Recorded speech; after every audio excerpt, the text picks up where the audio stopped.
Good day, everyone. Welcome to the Philippine Food and Beverage webinar. My name is Teresa Yedra. I'm the Business Support Officer at the French Chamber of Commerce and Industry in the Philippines. And I will also be your moderator for today. Let me start off as the food and beverage industry is one of the most vibrant and active industries in the Philippines. The EU-Philippine Business Network, in cooperation with the French Chamber of Commerce and Industry in the Philippines, have organized this webinar in order to discuss with the experts the current market status of the industry and to also discuss the potential opportunities the Philippine market has to offer. And then allow me to start this session also by briefly introducing the agenda for today and also a brief introduction on the two organizers. The three speakers, namely Ms. Atty. Jun Manuel, he will be discussing about the introduction of the food and beverage industry in the Philippines. Mr. Bernard Poplimont, he will be tackling the food sector, and also Mr. Bernard Fleur, who will be discussing the wine sector and also the importation procedure in the Philippines. And then, as for the organizers, EU-Philippine Business Network, or EPBN, in partnership with the other European Chambers of Commerce in the Philippines, have the main objectives of helping European enterprises explore the opportunities in the Philippines and to also assist the existing European companies to enhance their competitiveness in the local market. And to meet these objectives, the EPBN has a threefold approach. It's the outreach activities, business support services, and also the sector advocacy. I'm sorry. On the other hand, the French Chamber of Commerce, as a part of as a member organization of EPBN, and as a part of the extensive network of CCI France International, we aim to promote and enhance the bilateral relations of France and the Philippines. The French Chamber offers business support services to assist the French companies who are looking at expanding their company in the Philippines. And aside from that, the French Chamber also organizes business and social events tailor-fit to the needs of our valued members and our partners. And then the member organizations of EPBN are the French Chamber of Commerce, the European Chamber of Commerce in the Philippines, the Belgian Filipino Business Club, the British Chamber of Commerce Philippines, the German Philippine Chamber of Commerce and Industry, Italian Chamber of Commerce in the Philippines, the Nordic Business Council of the Philippines, and the Spanish Chamber of Commerce in the Philippines, or La Cámara. Thank you. And now, let's welcome our first speaker for today, Atty. Jun Manuel. Atty. Jun Manuel is the chairman of the Food and Beverage Committee of EPBN. He is also the corporate relations head of the Diageo Philippines. Thank you.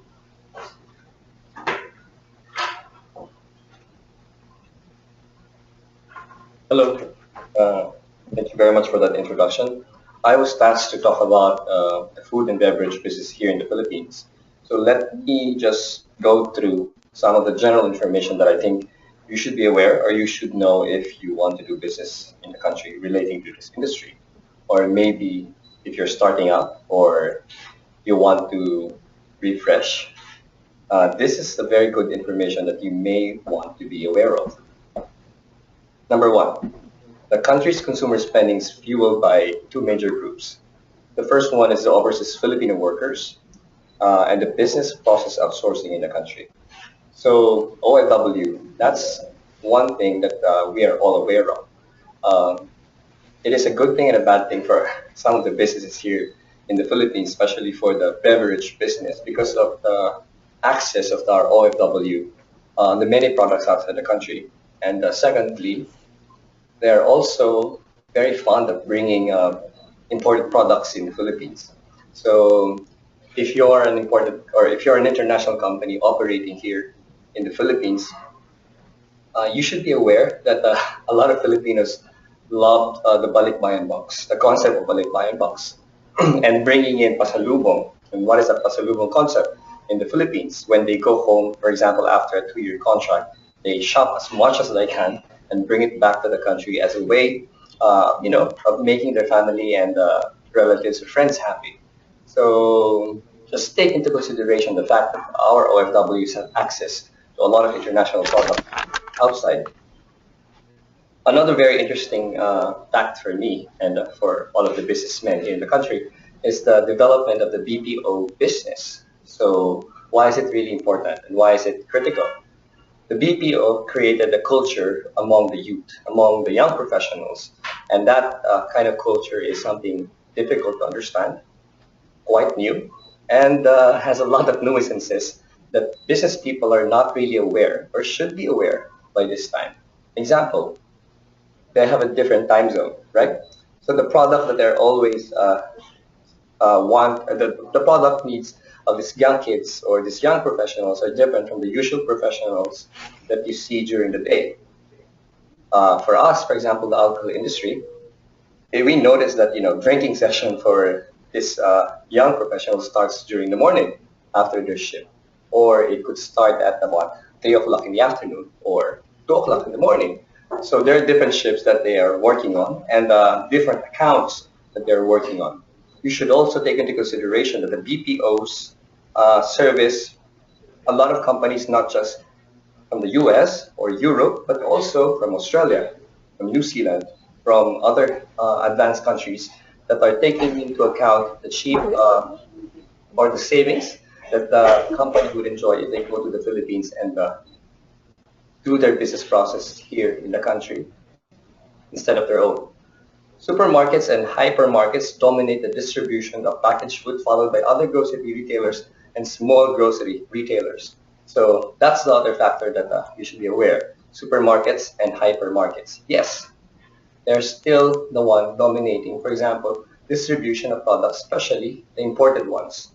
So if you're thinking of starting making your product available in supermarkets, if you're a local company, you should take into consideration the fact that that is a major consideration or that is a major source for international company to make their products available. If you're a local company, you should also take into consideration that this is because of the very organized supermarkets and hypermarkets. Their association or their company are normally at par with the level of how multinationals operate. So it's quite easy for us to what deal with them, talk to them. We understand their culture, and sometimes the way they do business is aligned with how we do business. So that is really the first source, or that is the first option in terms of making your product available for multinationals. So it is followed by grocery retailers and grocery small groceries after that hypermarket and supermarkets. It is interesting that in the Philippines we also see the sari-sari store, so the mom and pop shops. So, for example, in more developed countries, the mom and pop shops are more organized. Like it would look like a 7-Eleven. But for us here in the Philippines, it is interesting to note that even when you go to high-end subdivisions and villages, you will see a sari-sari store. So it is a critical grocery channel to reach the consumer that you want. So, for example, if you're intending to get the AB class or CD class in your market or as your targeted market, even though you're selling high-end products, you may want to look at sari-sari stores on a certain level uh, in terms of distribution. But it is more critical if you're trying to reach the CD crowd and even the lower B crowd, because a lot of Filipinos still prefer to get their products from the sari-sari store. And why is that? There's a personal relationship between the sari-sari store owner and their consumers. They're usually operating in a small community, and it makes it easy for them to trust the sari-sari store owners, not just because they know each other, but because also they want to help each other in this kind of a business. So another thing, independent food services outlet took after a closed percent of food service market in 2010 with a total of 8.2 billion. So that 2010 data is still the same data that we have here in the Philippines up to until right 2015 right now. And Jollibee is still considered the largest food and fast food in the country, and second only to McDonald's. This is something that maybe the country should be proud of, because of all countries all over the world, I think this is the only territory where McDonald's is second to a Filipino or a local fast food, right? So it is interesting because in the past, when I was a student, uh, one of the things that they mentioned about the success of Jollibee is because of how they were able to take into consideration the local needs and preferences of the people in order to be successful. So as far as I know, when you look at their campaigns, they take into consideration what is important for the Filipinos or what is more appealing for us. So another thing is that modern convenience stores are the new thing coming in, or came in. Actually, for me, it has been successful for a long time. But if you look at it, the mini stop, Shell, the Select, and Caltex Mini Mart are doing great in terms of retail. And you might think that it's quite expensive to buy your stuff or buy soft drinks or buy your alcohol, 7-Eleven or convenience stores. But why is it that they're doing really good business right now? It is a matter of accessibility. Another reason is that the BPO industry has a lot to do about it. So 7-Eleven is always present in a setup or in a business community where BPOs are highly concentrated. So you see young professionals going to a mini stop or a 7-Eleven to buy their lunch, if they call it lunch, or buy their breakfast if they call it breakfast. The accessibility of this group is actually making them more attractive to a lot of us. And even when you're buying products that are traditionally bought on supermarkets, even if it's more expensive, sometimes these kids, or sorry about referring to them as kids, but the young professionals working in a BPO would prefer to get it in 7-Eleven because of familiarity and convenience. So it has a lot to do with their presence, where they work and where they live.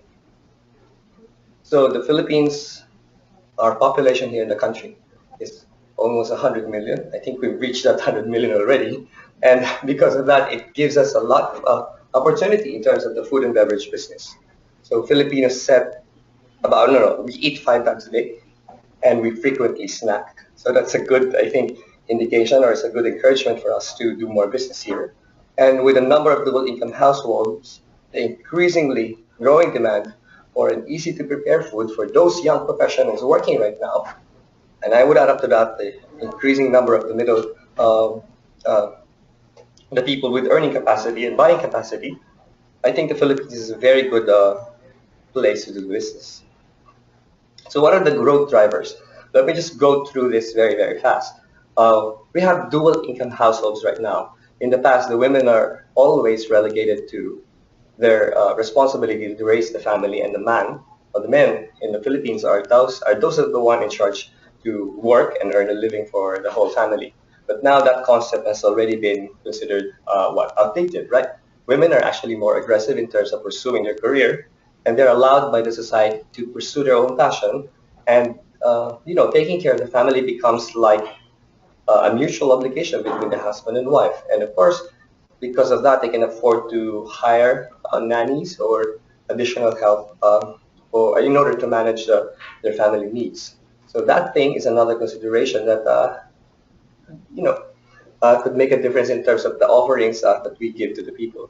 So there's a large number of young Filipino workers in the business process outsourcing or call center. Again, that's another factor. And they are big consumers of the Western style food. They're packaged convenience food and alcoholic beverages. So why are they considered big consumers of these imported goods? Take a guess. Well, they work for a foreign company, usually, or they work for a local company servicing a foreign company. So the BPO setup could be uh, a BPO established by a multinational in the Philippines, or a local company who got like a contract to serve as a BPO for other companies outside the Philippines.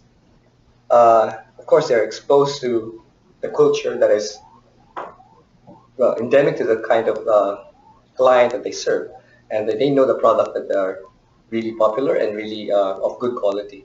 So even, for example, you're a multinational and you still have a non-presence in the Philippines, take a look at that aspect because it is important, and especially if you want to do business in the country later on. There's also a growing halal meat market in the Philippines, like the lamb and goat, because the Muslim community accounts for about 5% of the total population. Watch out. Okay, this is a more serious thing to discuss, but let me just tell you that we cannot really avoid discussing about things that you need to be aware of if you're doing business in the country, whether it be the food or the beverage side. So port congestion. Last year, there were billions of dollars lost because of the port congestion. And all of us in the country, especially those who are engaged in the importation business, were shocked, and we are actually always at the panic mode during the port congestion time because none of us can actually get out of the port, and none of us can secure any clearance in relation to the containers that came in even months back. So a lot of the rules right now happening at the port or in place at the port were in response to the port congestion.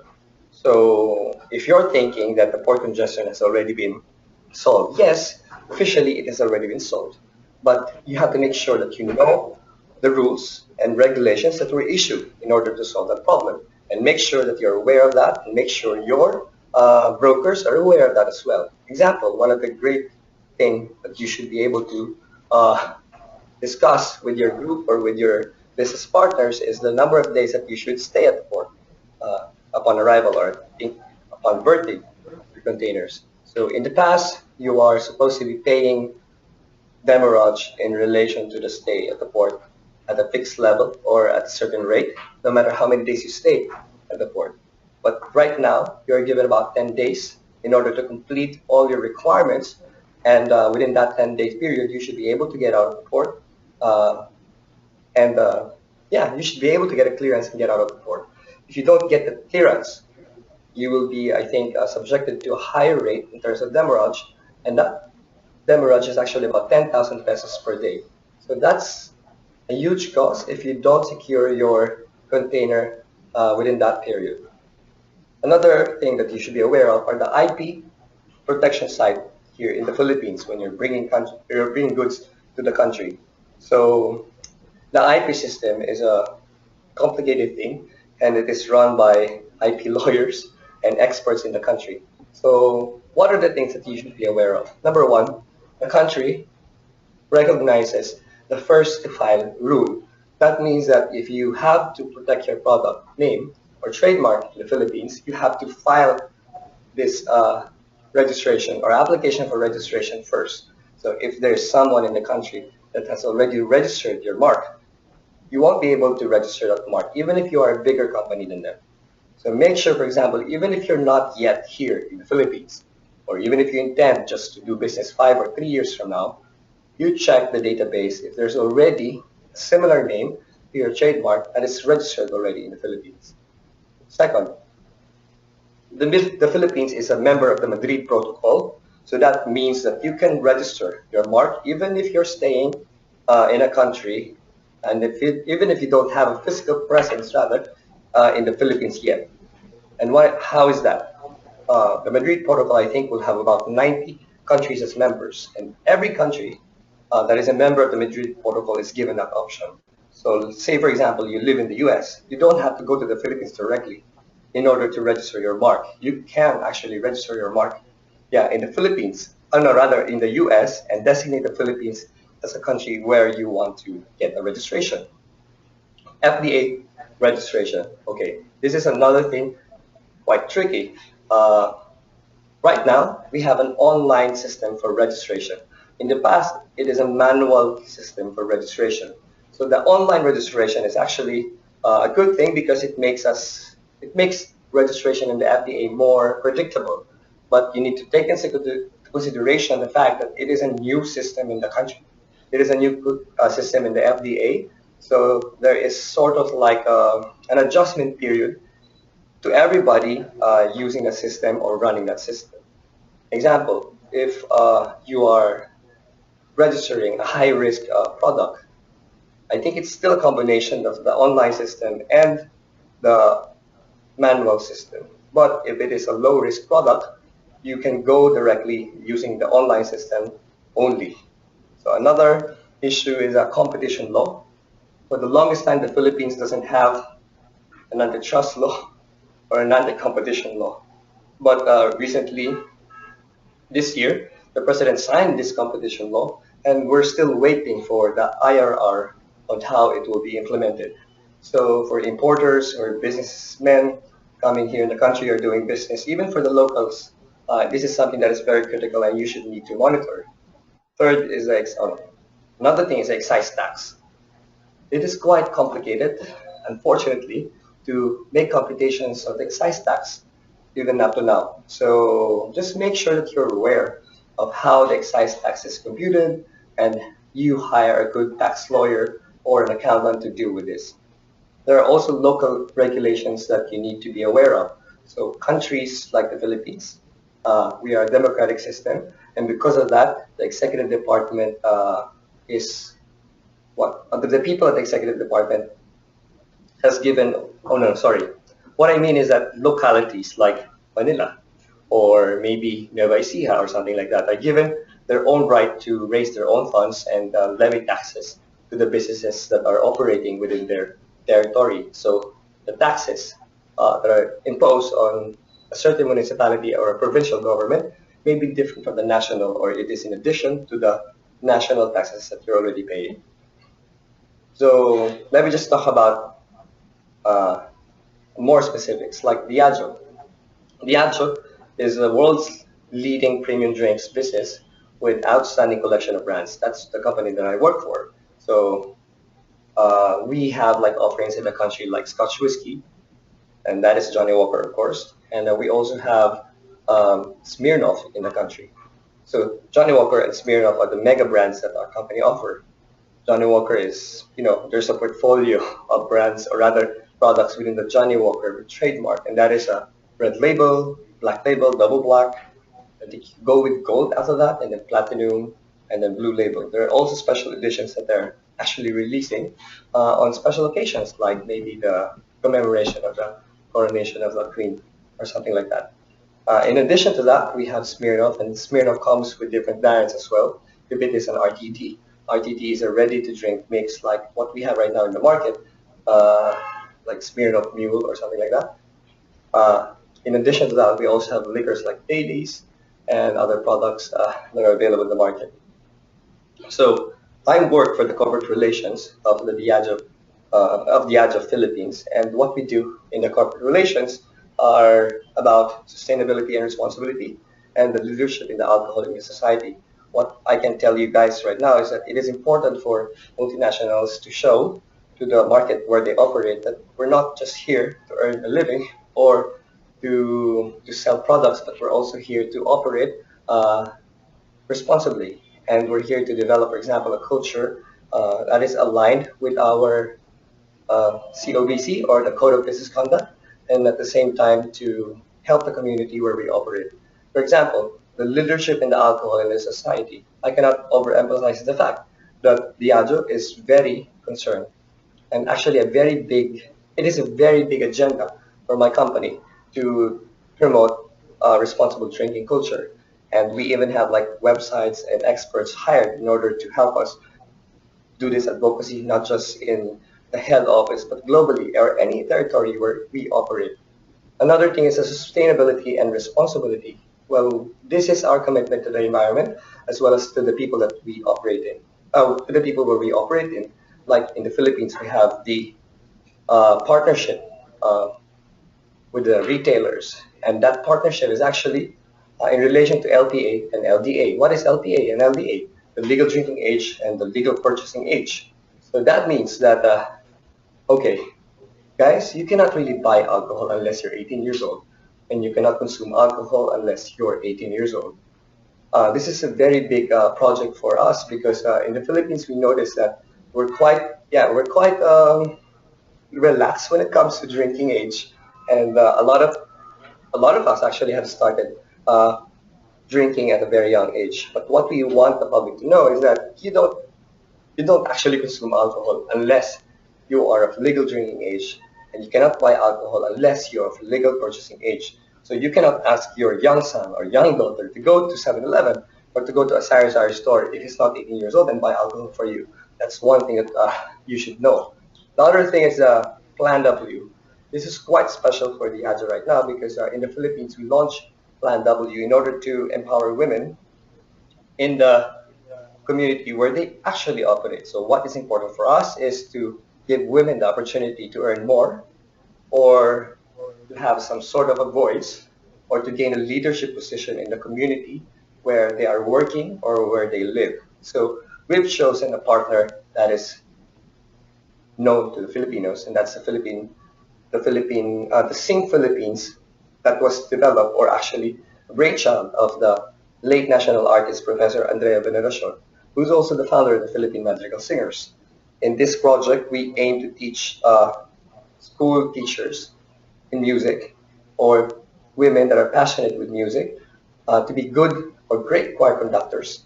And that choir conducting training has been uh, we've conducted that kind of training last month here in Manila, and we've had a concert at the PICC to showcase the talent of these women that we train.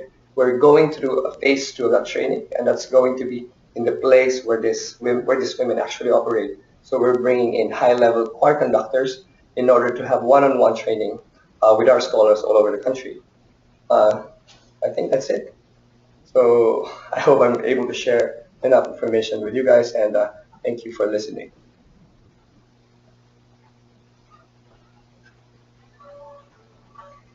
Thank you very much for the brief presentation, Attorney Manuel. It's nice to know what's the consumption trend for both the food and beverage, for the young professional and the Filipino market as a whole. And may I just kindly remind the participants, if you have any questions, kindly write it on the dialogue box as we will be having an open forum after the presentation of all the speakers. Thank you. And now I would like to welcome our second speaker for today, Mr. Bernard Poplimont. He is the Area Director Southeast Asia for Puratos Group.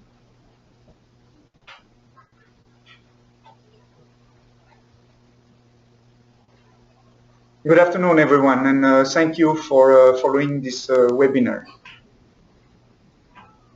Okay, so what is Puratos? Well, basically, as you can see, our tagline is reliable partners in innovation.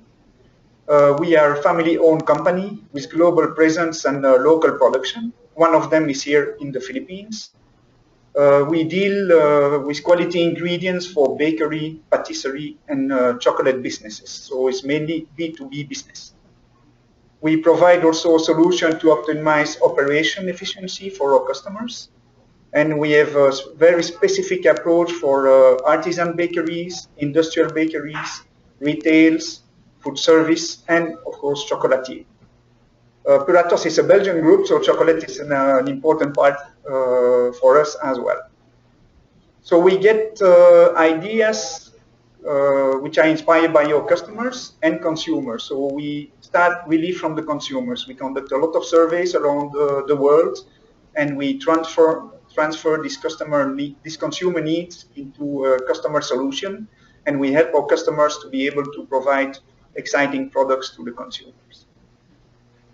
We look also at innovation and nutrition, and it's really at the heart of Puratos. So we try to use less of the bad and more of the goods. So less of the bad is reducing salt, reducing fat, reducing sugar, and replacing them by fibers, fruits, and making the products much more healthy overall. So our vision is that we believe that people will attach more and more importance to the quality of the food in the future. So therefore, we are committed to offer products that combine taste and nutritional value. As a result, we contribute also to consumers' health and eating pleasure in the most convenient way. So our previous speaker was mentioning that a lot of consumers here buy from convenience stores, and indeed, more and more we can see that people grab products on the go and consume them either at work or on the way to work. Traffic in the Philippines is quite bad, especially recently. So people usually need to eat on the go and on the way to their workplace or back home. So our mission is to grow the success of our customers. So like I mentioned earlier, we are really close to customers and consumers everywhere. We turn technology and experience from food cultures around the world into new opportunities. So we create menu for some of our customers and come up with new recipes for breads, for cakes, and using chocolate also in patisserie, for instance. So, and the end game is to help our customers to be more successful with their business. If they are more successful, we become more successful as well. So, facts and figures. Well, Puratos offers its products and services available in more than 100 countries. We have subsidiaries in 69 countries, with 55 production units in 43 countries, and around 6,800 employees in the world. It's important to know that we spend 2.5% of our revenue in research and development. We do also have 53 innovation centers worldwide. These innovation centers are the demo room where we train bakers and pâtissiers all over the world. And we train here, for instance, in the Philippines, around 1,500 to 2,000 bakers a year. So it's really an important segment for us. That's where we share ideas, where we discuss with the customers, and when we train them on our products. So we have more than 400 researchers and also 250 application specialists. So as you can see on the next chart, Puratos was started in 1919, so we are approaching 100 years of existence. And it started in a small garage in the surrounding of Brussels in Belgium. And through the years, we have got some really big milestones in innovation. We were, for instance, the first one to invent the bread improver. For those who don't know what is a bread improver, well, basically every bread you consume today has a bread improver. And for instance, here in the Philippines, we don't grow wheat. So the wheat is imported. It's then transformed into flour. And sometimes, due to the different quality of flour, you need to level the quality so as to offer good quality products to the consumers. You can also play on the texture with those improvers, having a bread which is more chewy or softer, or having a more soft bite. Usually in the Philippines, they prefer a short bite, so that's what we offer most of the time to our customers. So the famous brand that we have here are the S500, which is the bread improver. In the 80s, we launched also our own brand of industrial chocolate, which is called Belcolate.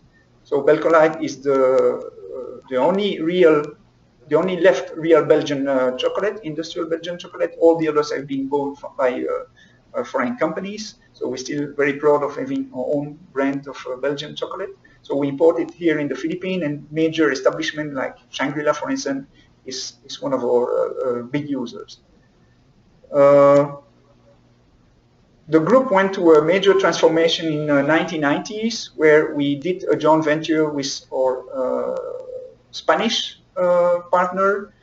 We had joint venture with them all over South America and Spain, Portugal. And we decided to really join forces and to become one group, and that helped us to really to accelerate the growth of the company. So since then, we have created different other innovation, like the Authentic. The Authentic is the active bakery ingredient. So basically, you don't use yeast. It's used in a system called levain, which is a natural way of fermenting your bread. And this is a very important product because we believe that the future of bread is in its past. Indeed, in the past, bread were done around 24 to 48 hours. Nowadays, with modern technologies and modern needs, you need to make your bread within an hour and a half. So which means that you don't give the time to the bread to ferment properly and to develop the taste. But taste is at the core also of what we do. So consumers do not want to eat products we don't have any taste. So Puratos has then therefore created a factory who makes their own sourdoughs, and we incorporate these sourdoughs in a active or inactive way in the bread, and then the consumers can taste very delicious breads like the old days. So Asia Pacific is really the most important emerging market for Puratos. You can see on the map where we are present, so a little bit everywhere. So we believe on having local factories to answer better the consumer and customer needs. So we use our technologies and adapt them to the local preferences. So Puratos Philippines was established in 1988, and we were the very first Puratos subsidiary in Asia. So how did it happen? Well, we were first represented by an agent, a distributor that we met in international bakery fair in Germany. And along the ways, we developed a good collaboration with them, and we decided to do our first joint venture here in the Philippines. We started right away with production of powder, bakery powder products like bread improver, bread mix, cake mixes.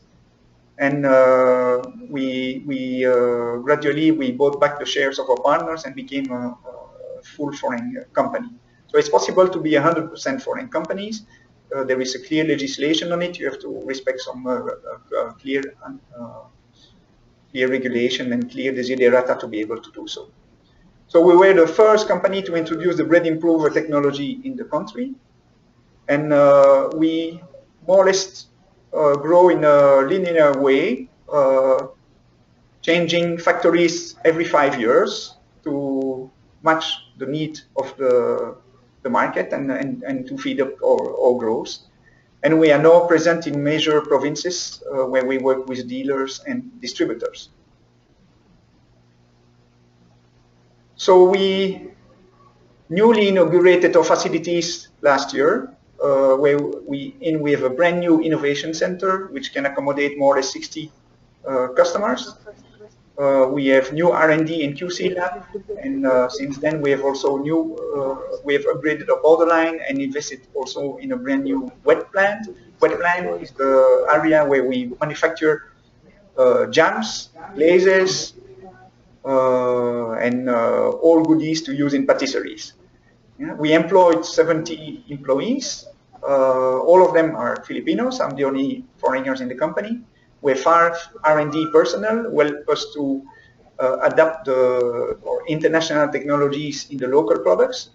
We have 6 baking technicians who are roaming the countries, training bakers, demonstrating our products, troubleshooting problems that our customers might have, and introducing new set of recipes.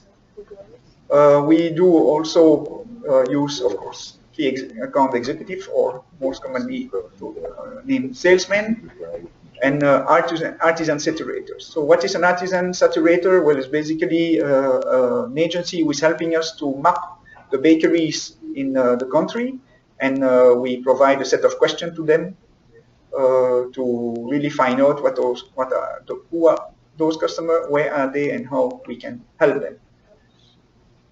We cater to both large account and artisan segment.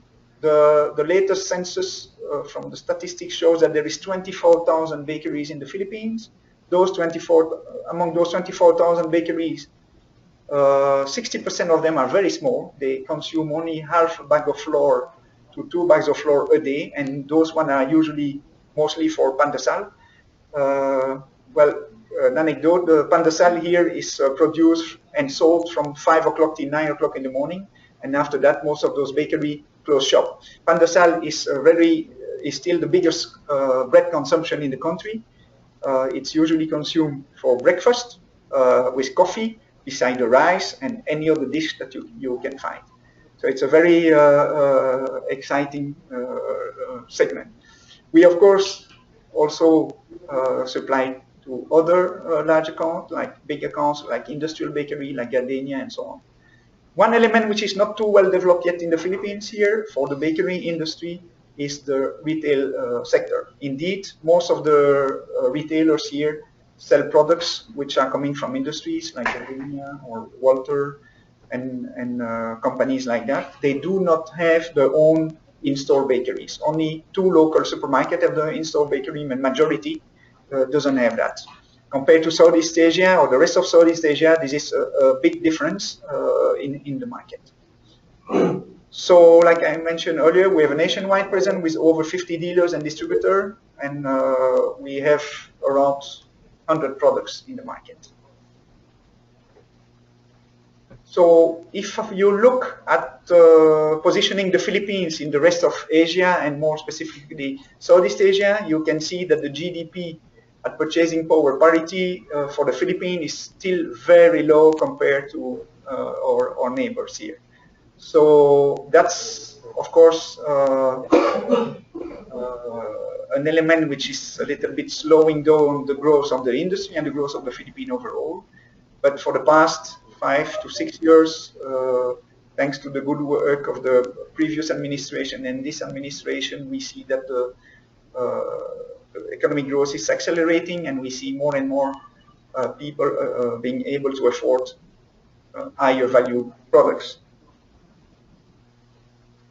If you look at the Asia baked good consumption, so that's the volume, the number of kilo, let's say, per capita or per inhabitant in 1 year, you see that the Philippines is still considered at a very low level with 3.3 kilo per inhabitant. If you look at Singapore, for instance, it's 17.1 kilo, so we are very far away from them. Japan is 21.8%, China is 20.5%. So we are really one of the lowest bread consumption, meaning that although the Philippines has been one of the first countries where bread was introduced during the Spanish era, the growth of the bread consumption has not been very good along the year. Why is it so? Well, I think the president speaker mentioned it. There's a lot of competition here in the food industry. Not only bread is available, but instant noodles, rice, biscuit, cookies, and so on, really all aim at a big part of the food industry. So our only hope is to keep contributing to the growth of the overall food industry, so that we would have also a bigger share in that industry. So the growth of the Asia baked good industry, if you see the Philippines again, has a very low growth, but it's accelerating because we see more and more young entrepreneurs coming in the market. We have more and more what we call here the home-based business. So it's basically a young lady or a young gentleman who start baking some bread or cakes at home, cupcakes, and start giving it away to their friends, and then gradually selling it to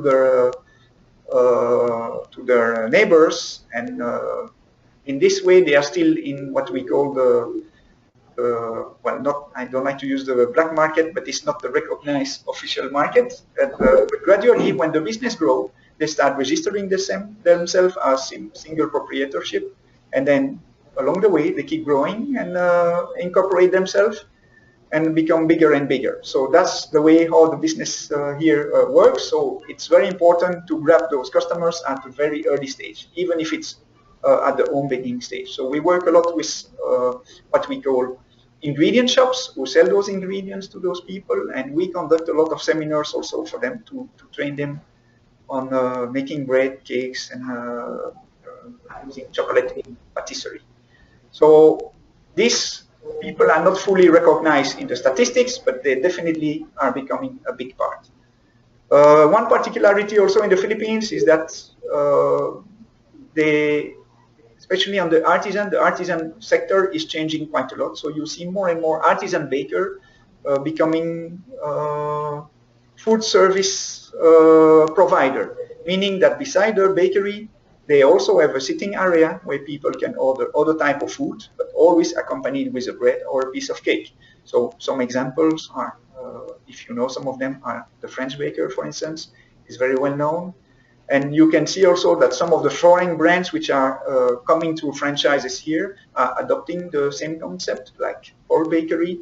So it's really a sector which is growing, and we believe that the artisan is really changing from traditional craft bakers to become a more sophisticated type of bakery industry with the like of l'artisan, French baker, and so on.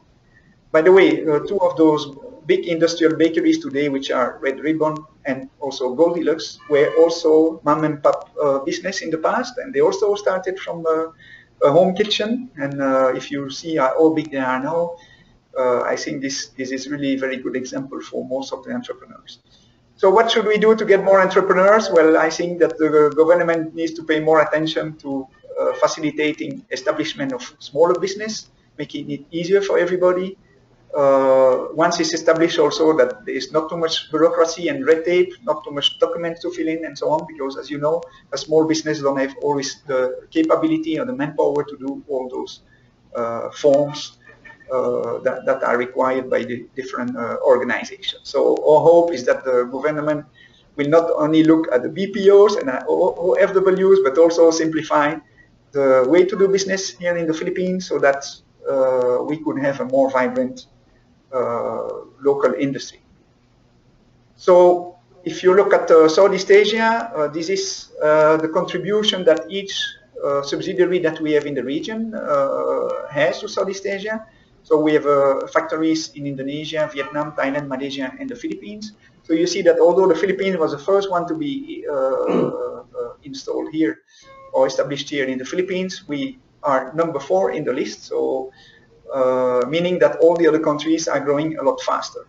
And this is due also to a more open economic situation, like for instance, Indonesia, Thailand, and Malaysia, they have opened their foreign investment towards retailers. So you see a lot of foreign retailers who have brought the in-store bakery system.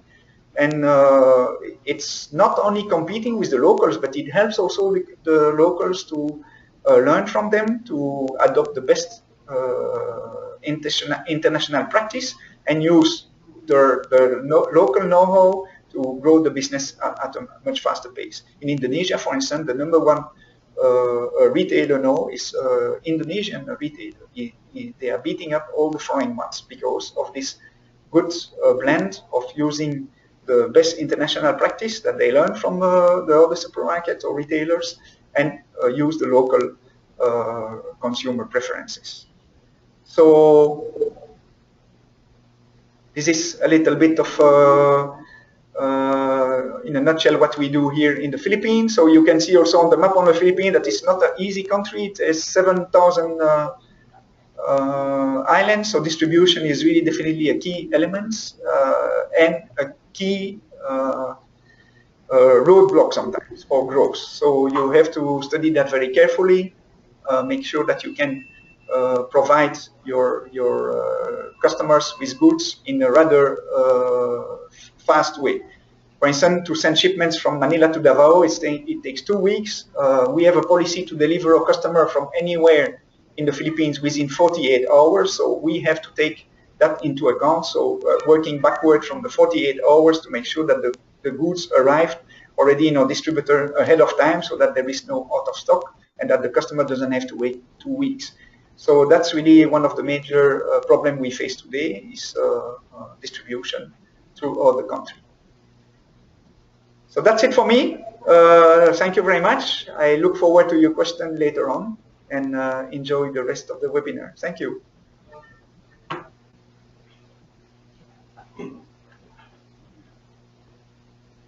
Thank you for that very insightful presentation, Mr. Poplimont.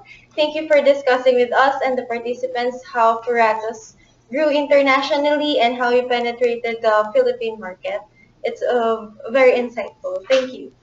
And now for our final speaker, I am pleased to present to you Mr. Bernard Poplimont. He's the Managing Director of Cellier French Wine Selections. Thank you, Teresa. Good evening or good morning, depending where you are. And contrary to the two previous speakers, I am a quite small company.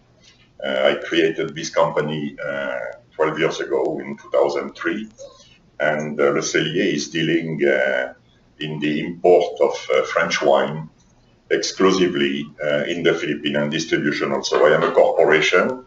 It means that I can I am not the only shareholder in this company. I have to be associated with Filipino partners, 40%, 60%. And I am a wholesaler, so I sell basically to hotels and restaurants. This company has started very small. We had only a few clients when we started, and now I can say that we are dealing with mostly all five-star hotel in Manila, with a lot of restaurants, and also we work in different provinces in the Philippines. So why did we choose Philippines to establish this company? In fact, I am from a background which has nothing to do with the wine business, but wine was my hobby, and I was very interested with wine, especially French wine, since many years, since I am maybe 20 years old. And I have always been trying to sell wine wherever I was. Unfortunately, my career brought me to Saudi Arabia and Indonesia, where it was quite difficult to go into that business. But definitely, when I reached the Philippines in 1999, I realized that doing business here was maybe a bit easier than in the previous country I visited. And in terms of importation of wines, I realized that the duties were not so high. In fact, duties on wines are only 7%, so quite reasonable compared to other countries in the region where you have easily 200 or 300% duties. I thought it would have been much more easier to start the business. And of course, I started this business in 2003, taking advantage of the situation where French wine was not really very well represented, and that the demand was growing because more and more restaurants and hotels were opening, and of course they were needing some wines in their wine list. Also, I have a personal interest to start a company here because I am married with a Filipina, so my intention was to really stay in this country. Of course, previously you were told that the population is more than 100 million people in the Philippines. Unfortunately, my business is more on class A and B because the wines I import are middle and upper range. So it's difficult to offer these products to the whole Philippines, and of course it's a bit limited. But nevertheless, the market is growing very well. And we must say that more and more people are into wine. So what can we say about the wines in the Philippines? It's still a small business because it represents only 1% of the total alcoholic beverage in the Philippines. The main one being the beer, with 65%. And of course, the biggest one being San Miguel, producing beers locally. And 44% of liquors, including local liquors. The total volume of bottles sold in the Philippines, these figures are from 2013, is estimated to around 20 million bottles. And from these 20 million bottles, French wine represents 7% of the total volume. Among French wine, the most imported wines are from Bordeaux, and after from the south of France, from the Rhone and from Burgundy. The volume is increasing basically every year, 6 to 8%, so which is quite well.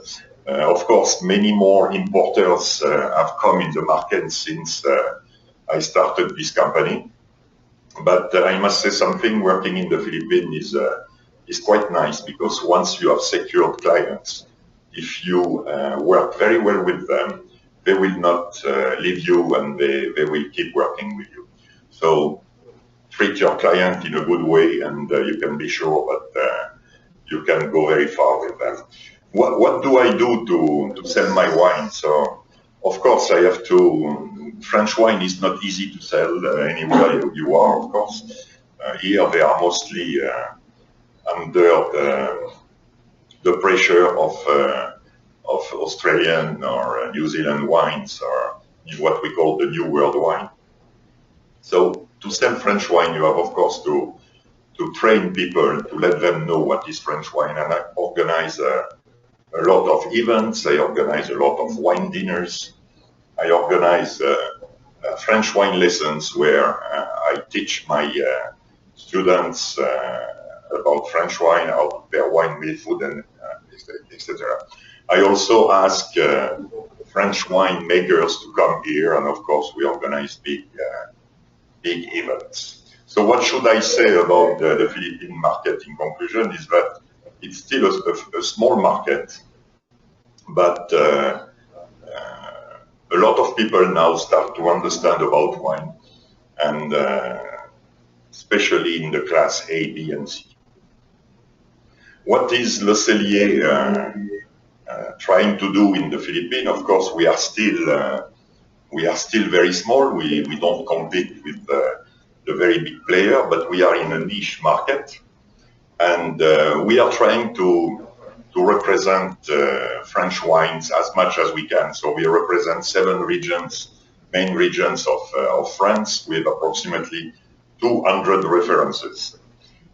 We also created an 100% Filipino company for online business. So we started to sell wine online, and it's quite well. It's working quite well.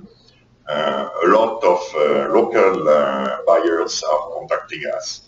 We deliver between 24 to 48 hours. We have also clients living abroad and willing to send presents to their family here in the Philippines. So this is working quite well.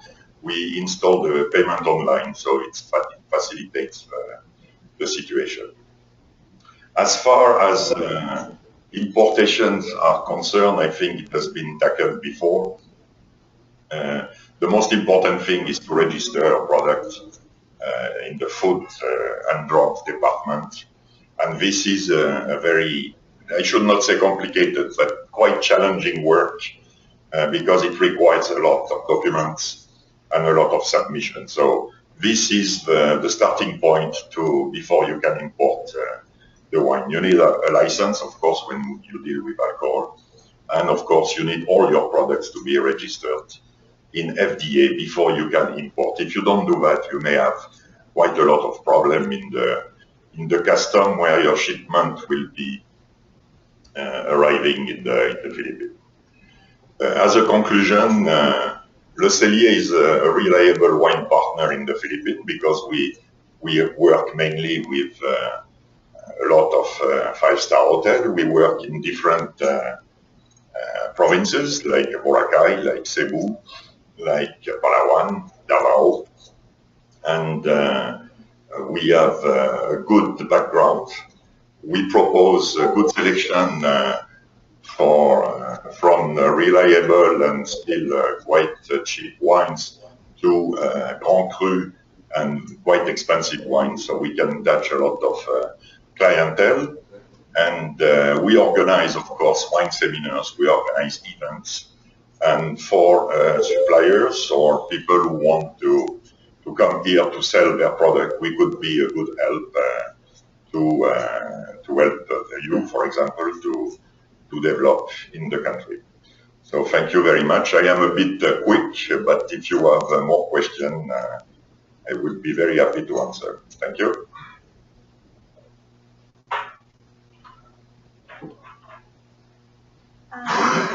Thank you, Mr. Fleur, for sharing your experiences here in the Philippines and also the activity of Le Cellier in the Philippines.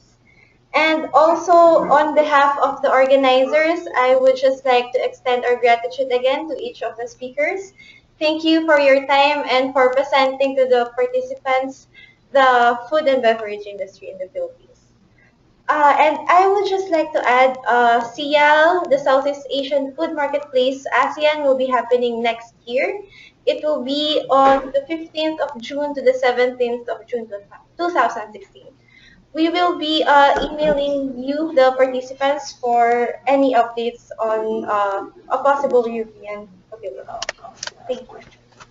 And we can proceed now to the open forum.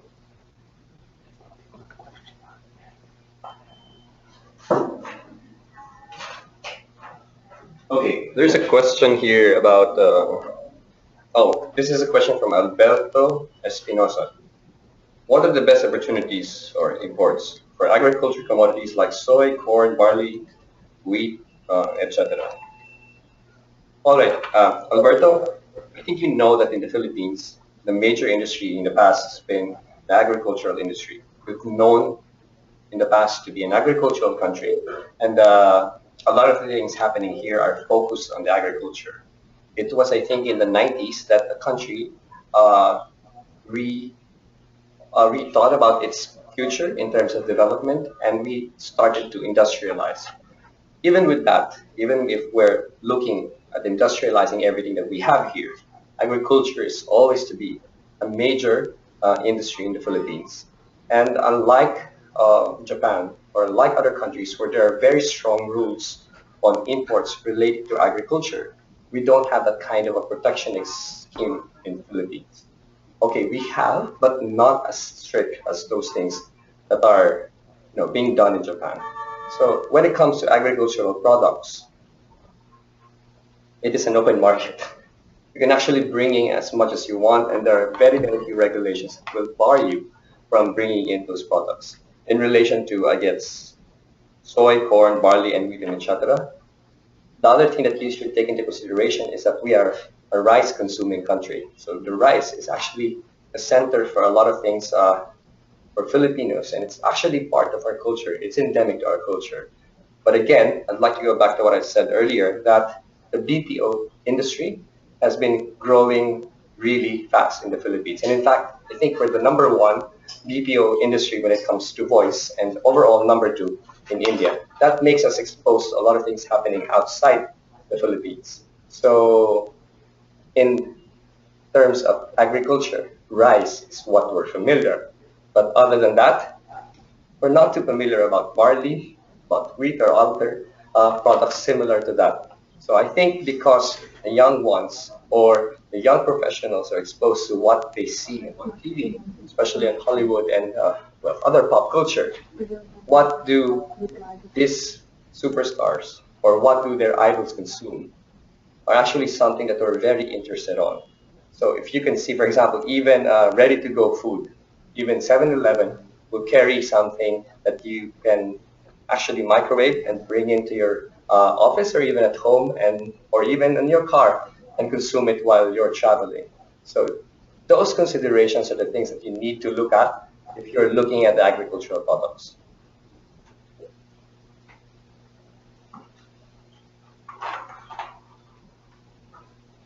Thank you again for attending this webinar, and that concludes this webinar. If you have any questions, you may contact us on the email provided. Thank you very much.